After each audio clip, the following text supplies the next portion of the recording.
Fala pessoal, tudo bem? Estamos aqui para mais um episódio do nosso Terapia do Medo, contando casos, histórias, relatos de terror. E já de antemão já aviso que quem quiser enviar seu relato, sua história, seu caos para a gente contar aqui, enviar para o canal, pro e-mail canal não adormeça @gmail.com. Endereço de e-mail fica canal não adormeca, né, @gmail.com, porque não tem pontuação em e-mail e nem endereço de internet. Então fica, o e-mail é canal não adormeca @gmail.com, e lá eu vou ver seu e-mail, e não esqueça também de avisar que se quer que os créditos ou prefere ficar no anonimato. A gente prefere ficar no anonimato, tem vergonha de falar ou contar o seu relato, o caso que aconteceu com ela, inexplicável, e prefere ficar no anonimato. Aí a gente vai tendo maior sigilo também, não vai falar, não vai dar crédito. Agora tem gente que faz um conto, quer divulgar o trabalho do conto de terror, ficção, e a gente dá o crédito aqui. É só botar, por favor, coloque os créditos na divulgação. Ou não, prefiro ficar no anonimato. Aí a gente vai definir aqui na hora, tá bom? Então a gente vai começar aqui dando seguimento às histórias, né? No caso aqui são coisas que aconteceram, não foram atividades paranormais, mas foram casos reais que aconteceram. As pessoas conhecem, são muito famosas, alguns são muito famosos e tristes também, na verdade. Por exemplo, esse aqui, os experimentos de Mengele. Um dos personagens mais bizarros do nazismo foi o médico Josef Mengele, que inclusive ficou aqui no Brasil. Acharam a ossada dele aqui no Brasil, os restos mortais dele no Brasil. Seu entusiasmo por pesquisas, metodologia e apresentação de resultados lhe renderam uma vaga em Auschwitz. O campo de concentração era o local perfeito para suas pesquisas. O grande número de prisioneiros no campo era uma fonte de matéria-prima infinita. Sua dedicação e falta de escrúpulos produziram a combinação perfeita para uma matança desenfreada. Mengele fazia todo tipo de experimentos com os prisioneiros. Suas pesquisas iam desde a genética até a cura de doenças. Costumava desenvolver e testar armas químicas em suas vítimas. Depois, de forma metódica, dissecava seus cadáveres para analisar os resultados. Injetava corante em prisioneiros ainda vivos, entre outras atrocidades, para observação dos sintomas. Tinha dedicação especial aos gêmeos que chegavam ao campo, escolhendo sempre os idênticos para o seu laboratório. Seus experimentos eram variados, mas sempre utilizava um dos gêmeos para aplicar alguma substância ou produzir gangrena nos membros. Quando o doente morria, ele assassinava o gêmeo que sobrava e dissecava seus corpos, fazendo suas anotações e comparações. Terrível. É até ruim de ler. Quando havia um surto de alguma doença no campo de concentração, Mengele exterminava os doentes bloco por bloco na câmara de gás, realizava a limpeza do galpão e liberava para a chegada de novos prisioneiros. Cara, como a gente realmente pensa, como existiu gente assim, né? Existe, né? Gente que não tem menor apreço à vida humana, à vida do próximo. Cara, simplesmente personificação da maldade, né? Personificação da maldade, essa é a palavra. E esse cara é um Hitler, juntou muita gente numa coisa só. Ainda bem que os aliados venceram, porque imagina se a Alemanha tivesse vencido naquela época a guerra. Viva os aliados. O incêndio do edifício Joelma. O incêndio do edifício Joelma em 1974 foi uma das maiores tragédias do Brasil.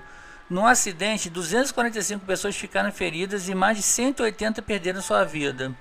O edifício Joelma era um dos mais modernos prédios de São Paulo em sua inauguração. Porém, um curto-circuito no sistema de ar-condicionado provocou um incêndio que faria vítimas e personagens da maldição do edifício Joelma.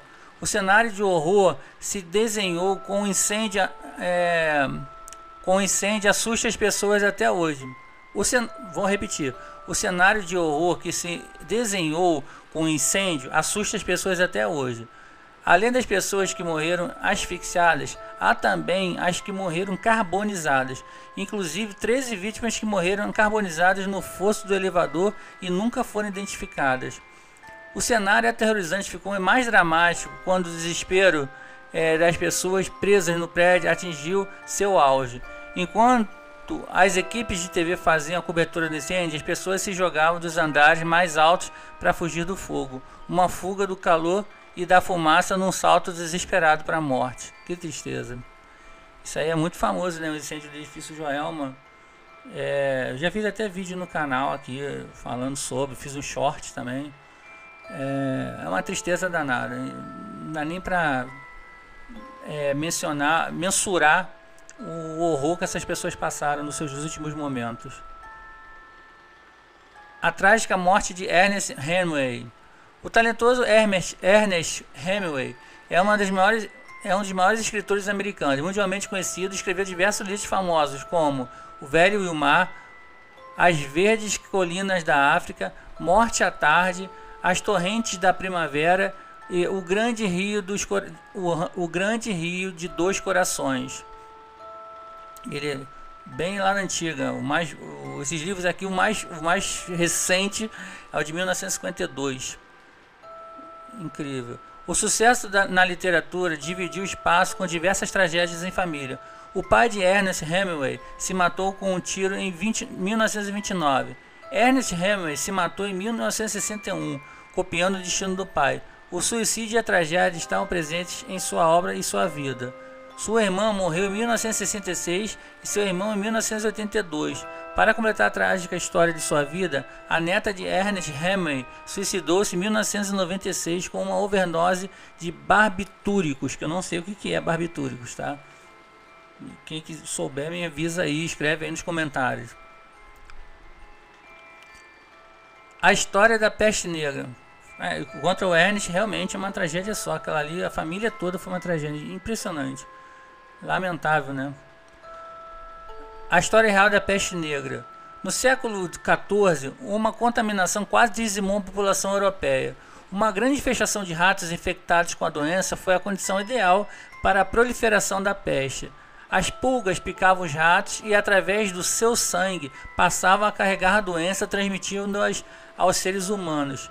A falta de higiene foi uma das causas de tão rápida infestação de ratos e transmissão da doença. A morte rápida e sofrida, aliada ao sintoma onde as pessoas ficavam com a pele escura, fez com que a doença fosse conhecida como peste negra. A peste negra produzia pilhas de corpos diariamente levados aos cemitérios. O número de vítimas foi tamanho que houve uma mudança radical na vida das pessoas da época. As condições de higiene foram radicalmente modificadas. Os 14 milhões de mortos pela doença correspondiam a 1/3 da população europeia. Isso aí foi uma braba mesmo.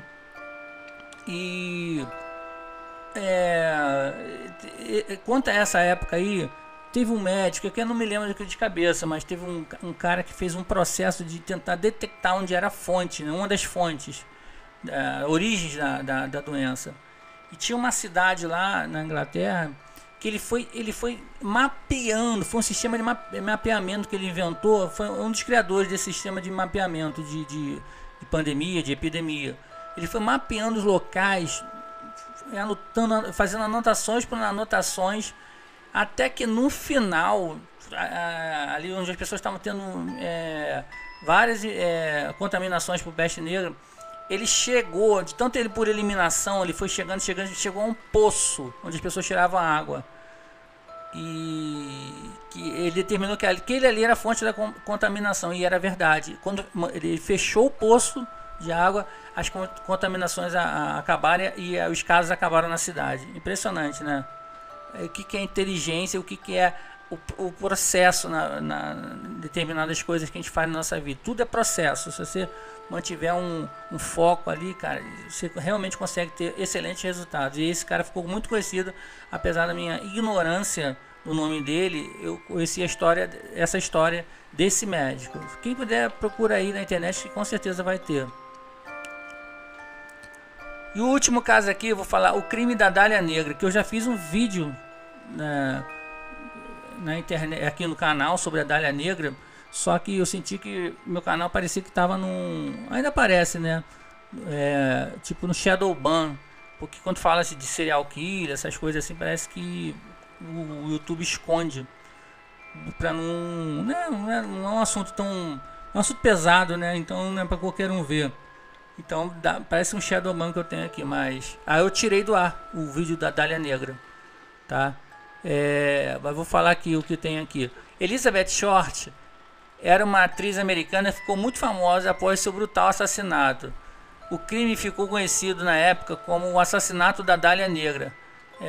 Foi um dos crimes mais brutais e controversos da história da polícia americana. Elizabeth Short teve sua vida descrita em muitos livros e documentários. O crime produziu na época mais de 150 suspeitos, mas não foi solucionado. A natureza brutal da morte fez dessa uma das histórias mais arrepiantes que já aconteceram. Elizabeth Short foi encontrada no dia 15 de janeiro de 1947, à beira de uma estrada na Califórnia. Uma bela mulher foi encontrada morta, cortada ao meio e com sua face dilacerada. A horrorosa cena do crime foi fartamente fotografada para os padrões da época. E ainda tem essas fotos, algumas fotos estão na internet, tá? Foi uma das fontes que eu peguei para fazer o vídeo. Além de descrições precisas. Corpo cortado no meio, com corte nos seios, partes íntimas e coxas. A parte de baixo separada a uma distância de 30 centímetros do tronco. Além disso, seu rosto estava dilacerado e com um corte de orelha a orelha. O bizarro sorriso de Glasgow. Para completar a cena de horror, as afirmações dos legistas que verificaram o sangue do corpo havia sido o sangue do corpo havia sido drenado, deixando a pele pálida mesmo pouco tempo depois da morte. Nossa senhora, o que essa moça... É porque aqui não falou, mas em alguma dessas lesões, algumas dessas coisas que aconteceu com ela estava viva. É impressionante. Eu fiz o vídeo, não vou postar de novo porque pode me ferrar mais ainda, né? Então, o crime da Dália Negra é muito famosa. Quem pesquisar na internet vai achar. Falou, galera. Repetindo aqui que eu falei no início do vídeo. Quem quiser mandar sua história, seu relato, seu caos, manda pro canal Não Adormeça, e-mail canal Não Adormeça, ou seja, canal Não Adormeca @gmail.com, que lá eu vou ler, se for muito pequeno o relato de uma coisa que aconteceu bizarra com vocês, eu vou juntando até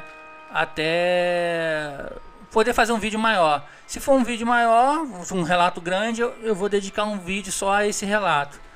Falou, galera? Não se esqueça, canal nãoadormeca@gmail.com.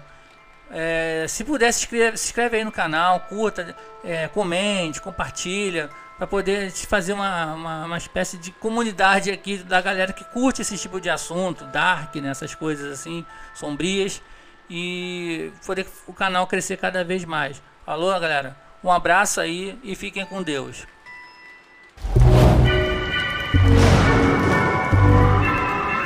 E aí, gostou dessa história? Comenta aí, deixe seu like e se inscreva no canal.